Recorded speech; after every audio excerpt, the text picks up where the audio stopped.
to Katrina's Creations. This is episode 351.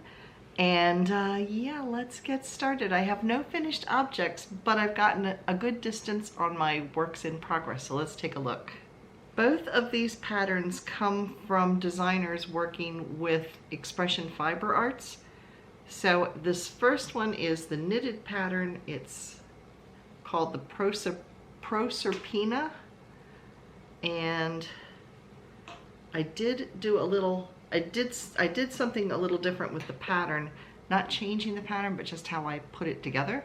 So here is the neckline, and you can see it has these little eyelet sections here. And this is a sleeve, and then down here, this is what I'm still working on. Now this is my second ball of yarn. This is what I have left. Now normally when you would do this pattern or a lot of patterns for sweaters that have the sleeves incorporated into it, you get a certain ways, like right about into here, and they have you put it on a stitch holder and then come back at the end of the sweater. But because I'm doing this as a gradient, so as you can see, it's mostly cream color, and then it goes to the grays and blacks, and then it's kind of a mix, and then the last skein is more black with little bits of white. So it's kind of like a fade type of pattern. I did not want to go back and have the dark yarn hanging out at the part of my sweater, which when I'm wearing it will still be part of this color. It would have really stood out.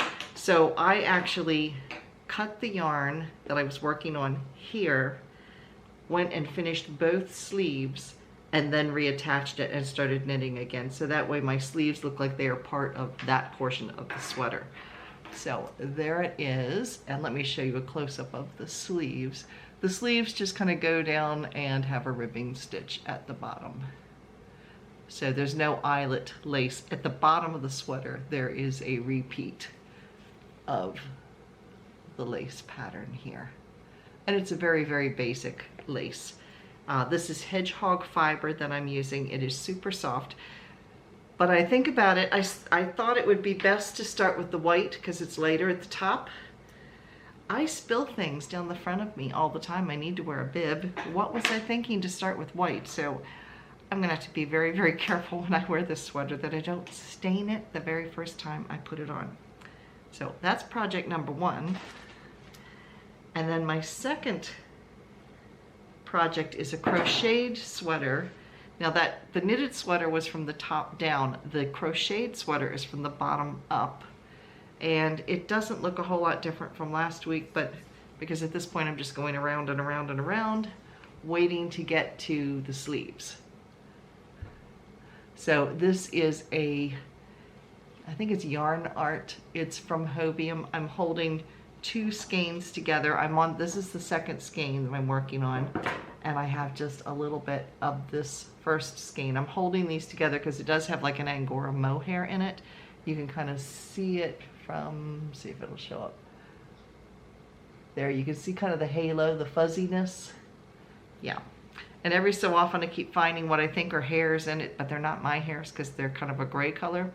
They're from the Angora and mohair. But anyway, I started pulling it out and then realized, ooh, that's supposed to be in there. So I'll put it back in. So I am crocheting that with a H, which is a 5mm hook. So those are the two projects I'm working on. Now, before I show the show and tell, I lost my note page here. Before I show the show and tell, I wanted to show you a picture. One of the viewers, Sue Lothar, actually came by my house to pick up some of the yarn she bought because she lives up the road a few miles. And so we had a very nice chat. So thank you, Sue. I really enjoyed that. I do want to get together with your knitting group, and yeah, it could be fun. But we had a fun time hanging out. And she brought a pattern that she had made of one of mine, but she modified it. So I wanted to explain this so when you see the picture, you'll understand what it is she did. So this shawl pattern is called Keeping You in Stitches. It is different types of lace, but none of it is overwhelming and none of it lasts very long. So if you want an introduction to knitting lace without a big commitment, this is the one for you. So anyway, it starts with just plain garter stitch. and then it goes to a lace stitch here, and then it changes again and again. You only do a few repeats of each, so like I said, you don't get tired of anything. So here's where the neatness came in, because this is the end of it, and it's a fairly good sized shawl, as you can see. I mean, you could wear this around your shoulders with no problem. I tend to wear it around my neck, but either way.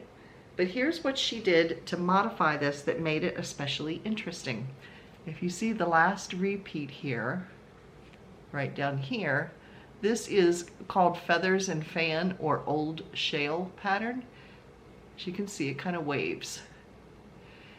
Instead of ending the shawl there, she started back through it and went backwards through all of these stitch progressions. So her shawl is twice the size, and this centerpiece, instead of being the end down here, becomes the middle of the shawl. So it is really interesting, and she made hers in one color, which I really like too. She did it in kind of an off-white, like in a crew oatmeal type of color, and it's gorgeous. It is really gorgeous, and it's a really, really nice size. So I'm going to insert some footage of it so you can see what it looks like, because I did make it a point to take a little pictures of it.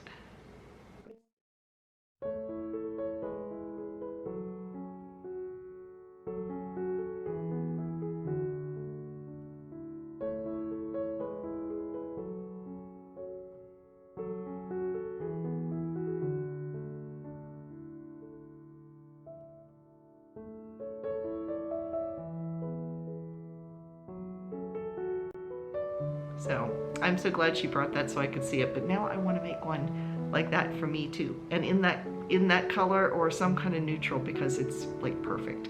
So anyway, thank you again, Sue. Now it's time to see what you all have been making this week.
Now, if you'd like to contribute projects to be shown in the show and tell, we would love to see them.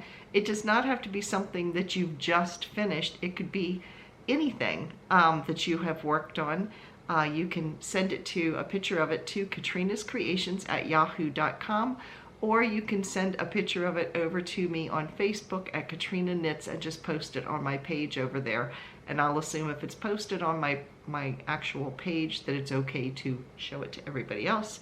Please include information about it, like what the name of the pattern is, or what kind of yarn you used, whatever you want to tell us about it. But you know, we enjoy seeing all of those, and so like I said, it does not have to be a project you just finished. It could be something that's your favorite, or something that looks perfect for Christmas or for fall, anything like that.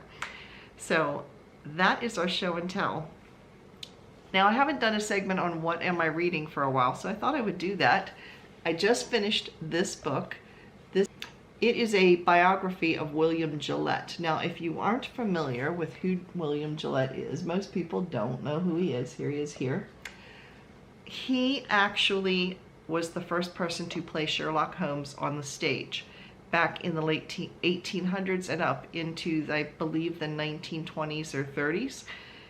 And so some of the elements that you see of Sherlock Holmes, like the deerstalker hat, the curved pipe, the statement elementary, my dear Watson, the violin playing, all of those came from the ideas of William Gillette.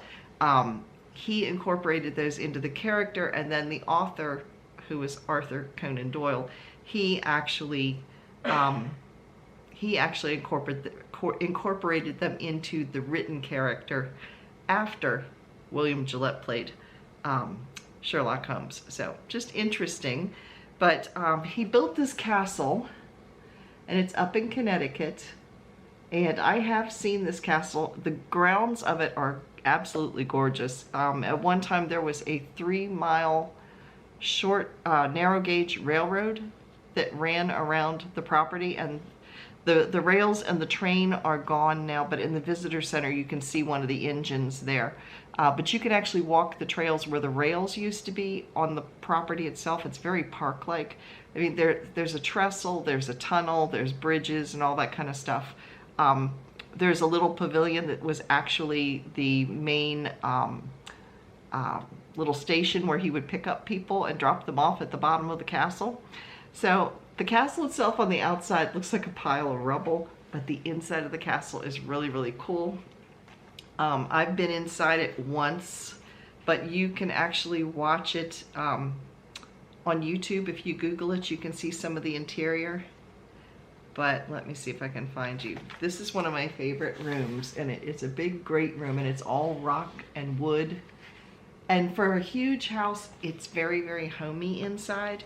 And there is a couch in here, or sofa, that we were looking at it when we took our tour years ago, and I said to the lady giving the tour, I was like, I would love to sit in that little spot right here. And it was this real nice little sofa underneath the stairs. So here is that great room again, and right back in here, you can see here's the stairs coming out. Right back in here is like a built-in sofa. Some of the furniture is built in, but it's just real homey looking. And it has big windows out the back that overlook the Connecticut River. This is in Hadlime, Connecticut, East Hadlime, Connecticut, in case you're curious where it's at. But yeah, it's a really pretty area. There's a lot of colonial homes in the area too, so the drive up to the castle and away from the castle, we actually went from Gillette Castle down to Old Saybrook, which is another little coastal town, and it's a gorgeous drive, and there's lots of houses like from the 1700s all along the road. So anyway, this is what I just finished reading the other night. So if you've missed the last couple of weeks, on Wednesdays I am selling yarn. There is still some of my yarn collection left. You can check it out. I will pull a link here to the playlist if you want to check it out. Some of it has been sold, but I do still have some. So if you're interested in any of it, just let me know at KatrinasCreations@yahoo.com, and we'll work it out from there. So anyway, that is the videos on there. This next week's video on Wednesday, we are going out to visit our son and daughter-in-law and all of the grandchildren, and they just recently moved to a different area of Ohio.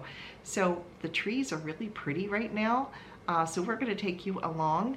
My husband and I went and got groceries this afternoon. Well, all day. It's an all-day event for us because we only go once a month to get groceries. I mean, I go to the store to get like milk and stuff, but you know, or fruit and things, but the majority of our shopping we do once a month, and we go up and over the mountains up to Shippensburg, and we went through there today, and the trees were just absolutely gorgeous. It was like one postcard picture after another. So I am looking forward to seeing what the mountains look like when we head out to Ohio. So make sure you stop by on Wednesday so you can see too what it looks like out there right now. Now it's time for Now in our Come and Get It section, we have Lion Brand they already have up to 30% off of their yarn and kits, but you can get an additional 20% off of the already discounted prices if you use the coupon code OCKEXTRA20. That sale ends on Monday the 30th. So that's Lion Brand. Mary Maxim. Now this applies to the US only. So Mary Maxim, they are offering 31-cent shipping on any order over $49. So anything over $49, your shipping is only 31 cents. That sale is going to end on the 29th, which is kind of funny because 31, you think it would have ended on October 31st. Oh well, but it doesn't. It ends on the 29th. Which is Sunday, and like I said, that's in the US only. Knit Picks has 20% off of Wool of the Andes. That's their yarn of the month, and I expect that next week, once we get into November, they'll have another yarn of the month. They always mark 20% off of one of their picked yarns. So that is a yarn brand. So there's all different types of colors in it, but it is a wool-based yarn. And then lastly, Lovecrafts has up to 75% off in their clearance section. They do have pretty good items in clearance if you would like to check out those. So those are the sales that I know about. Like I said, make sure you stop by on Wednesday to see our trip and check out some beautiful fall colors. We also are nearing our next 100 viewers, next subscribers. The last I looked, we were only about 18 people away from hitting the next 100. So whenever we hit the next 100 subscribers, we will be doing another yarn giveaway. So if you haven't already, click that little red button down below and the little bell-shaped icon next to it, and then click all, and that'll let you know anytime I post a video. So thank you all for watching, and I will see you again on Wednesday. Bye, everybody.